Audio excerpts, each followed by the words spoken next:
आप लोगों का वेलकम है मेरे चैनल पर। तो मैं आज आप लोगों के बीच लाया हूँ विक्रमशिला, है ना।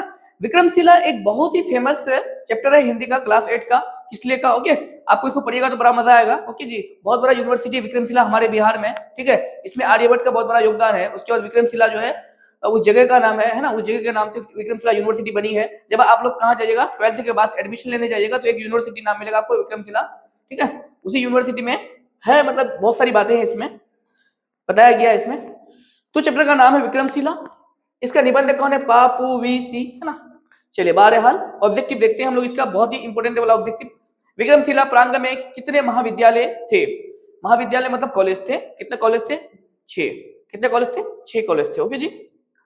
बोले कि पुरातात्विक खनन में कितने फीट की भूमि स्पर्श मुद्रा में भगवान बुद्ध की प्रतिमा प्राप्त हुई थी? 3 फीट 4 फीट की। कितने की? 4 फीट की मूर्ति प्राप्त हुई थी। 10,000 छात्र और 1,000 अध्यापक, मतलब टीचर्स, छात्र मतलब स्टूडेंट्स जो आप लोग हैं अभी, और 1,000 क्या है? अध्यापक से मतलब टीचर्स। कहाँ थे? तक्षशिला विश्वविद्यालय में, नालंदा विश्वविद्यालय में, विक्रमशिला विश्वविद्यालय में। तो विक्रमशिला विश्वविद्यालय में थे। कहाँ पे थे? विक्रमशिला विश्वविद्यालय में थे।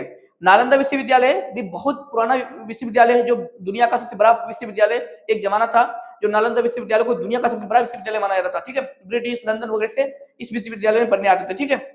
अभी लेकिन हम लोग क्या पढ़ रहे हैं? विक्रमशिला विश्वविद्यालय के बारे में पढ़ रहे हैं, इसलिए इसी के बारे में चर्चा करेंगे। ओके जी। विक्रमशिला विश्वविद्यालय जो आविर्भाव किस शताब्दी में हुआ था? 6वीं 7वीं 8वीं शताब्दी में हुआ था, है ना। कब बनाया गया था इसको? 8वीं शताब्दी में बनाया गया था। इसका फाउंडेशन कब डाला गया? 8वीं शताब्दी में। 13वीं सदी के आरंभ में किसके आक्रमण के कारण विक्रमशिला विश्वविद्यालय का सर्वनाश हो गया था? मुगलों, मंगोलों, तुर्कों ने इस पर अट्रैक्शन मतलब आक्रमण कर दिया था, है ना, हमला कर दिया था। किस पर? विक्रमशिला विश्वविद्यालय पर थोड़ा सा सर्वनाश हो गया था, खराब हो गया था विश्वविद्यालय, ठीक है। आगे कहता है आपसे, बिच्छू वर्ग में रहने वाले बाद आचार्य का क्या मानकर के विश्व को शिष्य, शिष्य मतलब स्टूडेंट्स को, अपना जो जिसको पढ़ाते थे उसको क्या बोलता है? शिष्य बुलाया था, ठीक है ना। वो अपने स्टूडेंट सबको बौद्ध सिद्धांतों के परिचित कराते थे। तो दास मान करके, पुत्रवत, पुत्रवत मतलब अपना बेटा जैसा मान करके तब उन लोगों को क्या करते थे? उन लोगों को ये जो बौद्ध सिद्धांत है उस पर उसका परिचय कराते थे। ओके जी। विक्रमशिला विश्वविद्यालय किस काल में शिक्षा का केंद्र था? मध्यकाल, बौद्ध काल में। बौद्ध काल में इसको क्या माना गया था? शिक्षा का केंद्र माना गया था।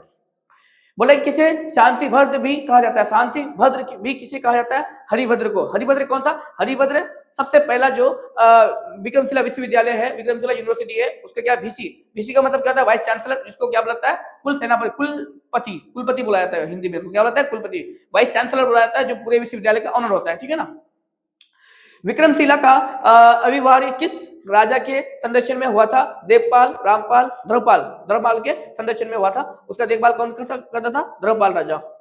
विक्रमशिला विश्वविद्यालय के प्रथम कुलपति कौन थे? वही हरिभद्र, है ना। कौन थे? हरिभद्र थे कुलपति, मतलब जिसको हम लोग क्या बोलते हैं? आपको सीए बुलाया जाता है ना। कुलपति सीए नहीं जी, सीए नहीं बोलते उसको, क्या बुलाता है ये? अभी तो हम बोले, क्या बोले, उसका नाम भी भूल गए हम। अच्छा कोई बात नहीं, चलो।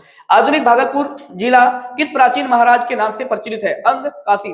भागलपुर जिला किस प्राचीन अंश, किस नाम से ये है? प्राचीन है, प्राचीन अंग के नाम से प्रचलित है। विक्रमशिला का अविभाज्य किस राजवंश के काल में हुआ था? पाल वंश, मौर्य वंश, गुप्त वंश, मुगल वंश। तो पाल वंश के काल में हुआ था, ठीक है जी। नेक्स्ट क्वेश्चन आपसे कहते हैं कि विक्रमशिला विश्वविद्यालय में कक्षा की व्यवस्था और समय निर्धारित के लिए अलग से कौन नियुक्त थे? आचार्य, चिकित्सक, गोचार्य, महात्मा। क्या होते? आचार्य लोग थे। विक्रमशिला विश्वविद्यालय में खुदाई से प्राप्त एक सील का सत्यापन किसने किया गया? किससे किया गया है? मूर्ति से, गौतम बुद्ध से, वीरवज्र से, महावीर से। किससे? वीरवज्र से उसका सत्यापन किया गया, ठीक है। बोला कि विक्रमशिला विश्वविद्यालय में छात्र और अध्यापक की संख्या कितनी थी? 2,000 छात्र एवं 1 शिक्षक, 500 छात्र एवं 100 शिक्षक, 10,000 छात्र एवं 1,000 अध्यापक। कौन सा होगा? ऑप्शन नंबर आपका कितना हो जाएगा? सी नंबर हो जाएगा, ठीक है। विक्रमशिला में कितने अध्यापक थे? 1,000 अध्यापक थे। कौन सा ऑप्शन होगा? ऑप्शन नंबर आपका बी हो जाएगा, ठीक है। ठीक है, ये सब क्वेश्चन बहुत ही इंपोर्टेंट है, एग्जाम में बहुत बार पूछ चुका है ऐसा क्वेश्चन। इस तरह क्वेश्चन अक्सर एग्जाम में पूछता है। विक्रमशिला में पुरातत्व खनन के दौरान 4.5 फीट की भूमि स्पर्श मुद्रा में किसकी प्रतिमा प्राप्त हुई थी? भगवान महावीर की। भगवान किसने? भगवान बुद्ध की। महावीर, है ना। भगवान बुद्ध की प्रतिमा प्राप्त हुई थी। आर्यभट्ट किस विद्या के क्षेत्र में विश्व प्रसिद्ध है, मतलब पूरी दुनिया में फेमस? जो ये आर्यभट्ट जो वैज्ञानिक है वो किस क्षेत्र में फेमस है, ठीक है। खगोल में, धनुर्विद्या में, भूतत्व में और वाग में। तो किसमें था? खगोल में। खगोल की विद्या में पूरी दुनिया में फेमस है। ठीक है, ये क्या हुआ जी थोड़ा सा, ये जो लामा है ना, क्या लिखा हुआ है? लामा संप्रदाय की शुरुआत किसने की? हरिभद्र ने, अतीश दीपंकर ने और आचार्य शांति रक्षक ने, धर्मपाल ने। तो किसने किया था? ये आपका अतीश दीपंकर ने किया था। सन्निधेय शब्द का अर्थ क्या होता है? सामने, संपन्न, उत्तम, निकट। तो इसका अर्थ क्या होता है? निकट होता है। ठीक है। खगोल विद्या के क्षेत्र में कौन विषय प्रसिद्ध है? आर्यभट्ट, अतीश दीपंकर, हरिभद्र, शांतिरक्षित। तो कौन है? आर्यभट्ट है। कौन है भाई? आर्यभट्ट है। ठीक है जी। विक्रमशिला विश्वविद्यालय में नवगत विद्यार्थी को कुछ समय के लिए कहाँ रहना पड़ता था?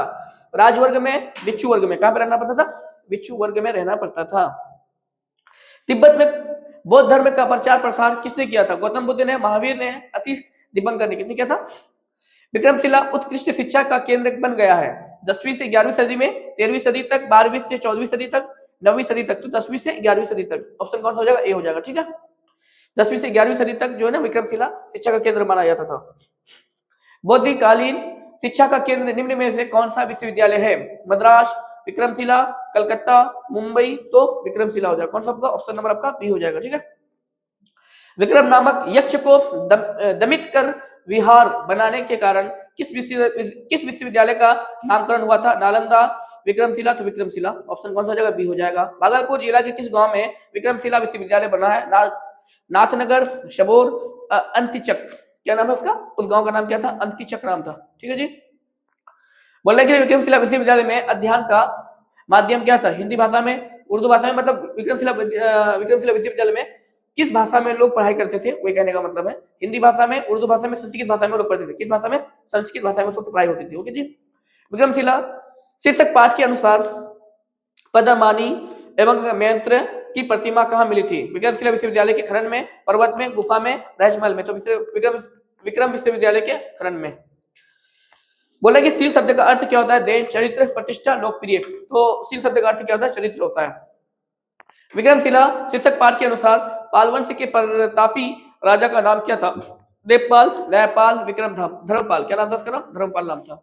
विक्रमशिला विश्वविद्यालय के आचार्य अपने शिष्य को क्या मानते थे? मित्र के समान, प्रतिद्वंद्वी के समान, अपराधी के समान, पुत्र के समान, बेटा मानते थे। ठीक है, तो आज के लिए इतना ही। अब हम लोग मिलते हैं नेक्स्ट वीडियो के साथ। आप लोग प्लीज मेरे चैनल को लाइक सब्सक्राइब कर सकते हैं, साथ शेयर कर सकते हैं।